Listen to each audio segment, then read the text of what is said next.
مجھے لوگوں نے گالیاں دی تو میں نے کیا گالیوں کا جواب گالیوں سے دے کے کلپ کو چڑھایا؟ جھوٹا ہے یہ کذاب ہے یہ مکار ہے یہ دجال ہے. کچھ تو مندر، کچھ محرابی، کچھ ہو رافض، کچھ ہو وہابی. ایک جہلم کا بیٹھا ہوا رافضیوں کا ہم نوا.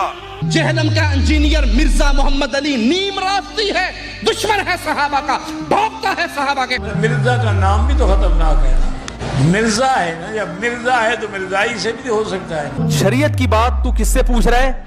انجینئر سے.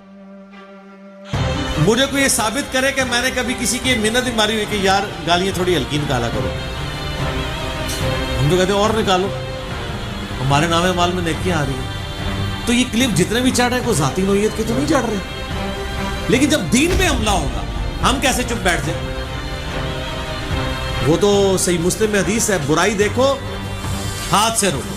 ہاتھ سے ہم اس لیے نہیں روکتے کہ حکومت ہمارے پاس نہیں، ہاتھ سے نہیں روک سکتے، زبان سے روک. زبان سے نہیں روک سکتے تو دل میں برا جانو. لیکن کہا ذالک اضعف الایمان، یہ سب سے کمزور درجہ ہے ایمان کا، اس کے بعد تو ایمان ہے ہی کوئی نہیں. تو کاش میں کسی ایسی دنیا کا باشندہ ہوتا جہاں پہ یہ مسائل نہ ہوتے تو مجھے بھی نہ بولنا پڑتا. تو آپ بول رہے ہیں تو آپ ہضم کریں اس کو. جس دن میں نے کسی انگریز کی کتاب کا حوالہ دیا نا آپ کو، تو آپ پھر مجھ پہ اعتراض کیجیے. اگر کتاب و سنت آپ کے بابوں نے آپ کو بتائی لیکن اس کے اندر کیا لکھا ہے وہ نہیں بتایا، تو سر اپنے بزرگوں کو روئے نا، مجھے کیوں روتے ہیں؟ میرا تو کوئی قصور نہیں ہے. کہتا ہے جی وہ بزرگوں کی ڈھونڈ ڈھونڈ کے غلطیاں نکالتے ہیں. اور ایک بندے نے مجھے لکھا، وہ میرا کلپ بھی یوٹیوب پہ چڑھا ہوا ہے، انجینئر محمد علی مرزا گندی مکھی. یہ ہم نے ٹائٹل بنایا اس کے اوپر، لیکن مکھی ساتھ شہد کی بنائی تھی.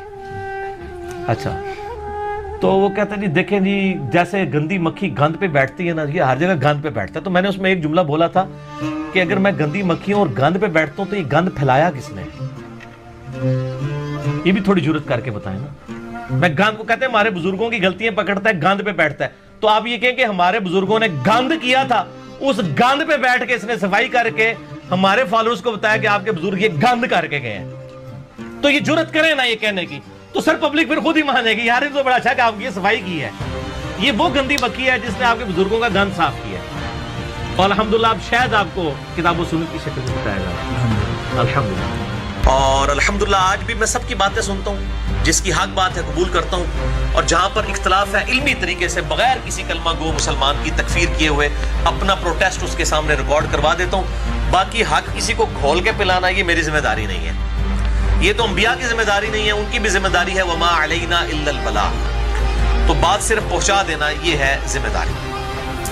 اور پھر بعض لوگوں کو یہ بھی وسوسہ آتا ہے کہ نہیں یار آپ کی وجہ سے فتنہ کھڑا ہوا ہے، پہلے تو لوگوں کو یہ باتیں پتہ ہی نہیں تھی، آپ نے لوگوں کو خود بتائی ہیں اور لوگوں کو مارا ہے. نہ سر ایسا نہیں ہے. اگر پتہ نہیں تھا تو یہ کتابیں چھاپنی کیوں تھی؟ یہ بدعقیدگیاں امت کو بتائی کیوں جا رہی تھی؟ کیا میرے دنیا میں آنے سے پہلے ہی یزید کو رضی اللہ عنہ نہیں لوگ کہہ رہے تھے؟ تو میں تو جواب دے رہا ہوں. تو جواب دینے والوں کے سر پہ آپ جوتیاں مارتے ہیں، پھر آپ کہتے ہیں بھی رونا بھی نہیں ہے. ایسا تو نہیں ہوگا. اور ہم آپ کو اس کے جواب میں جوتیاں بھی نہیں مارے، ہم علمی دلائل کا جواب علمی طریقے سے دے رہے ہیں. تو جب دین پہ حملہ ہوتا ہے تو ہمیں مجبوراً یہ جواب دینے پڑتے ہیں. اور میں دیکھیں اس ٹائم دنیا میں جتنے بھی یوٹیوب کے اوپر بڑے بڑے مولوی اویلیبل ہیں، کسی اور کے خلاف کلپ بنائے نہ بنائے، میرے خلاف ضرور انہوں نے کلپ بنائے ہوتے ہیں. سر یہ نیکی کی طرف بلانا اور برائی سے روکنا اتنی بڑی چیز ہے کہ اللہ نے ایمان کو تیسرے درجے پہ ذکر کر دیا. کیوں؟ کہ نیکی کی طرف بلانے والا اور برائی سے روکنے والا ہی اصل میں وہ بندہ ہوتا ہے جو اللہ پہ ایمان لانے والا ہے، جس کی رگ اللہ کے لیے پھٹکے. لوگ تو اپنے ماں باپ کی لیے گالی سنتے ہیں نا تو گرم ہو جاتے ہیں، اس نے مجھے ماں کی گالی دے دی. مجھے کسی سے اچھے یا برے کمنٹس لینے کی ضرورت نہیں ہے، ٹھیک ہے؟ آپ مجھے ڈیفینڈ کرنے کی بجائے نا اللہ کے نبی کو ڈیفینڈ کریں، ان کتاب و سنت کو ڈیفینڈ کریں. اور آپ نے مجھے ڈیفینڈ کرنا ہے تو صرف ایک جملہ لکھ دیا کریں، نہ میں وابی نہ میں بابی، میں ہوں مسلم علم و کتابی. بابوں کی محبت میں گرفتار تھا کب سے، احادیث پڑھی میں نے جو قرآن پہ کیا غور، یہ راز کھلا مجھ سے بہت جستجو کے بعد، بابوں کا خدا اور کتابوں کا خدا اور.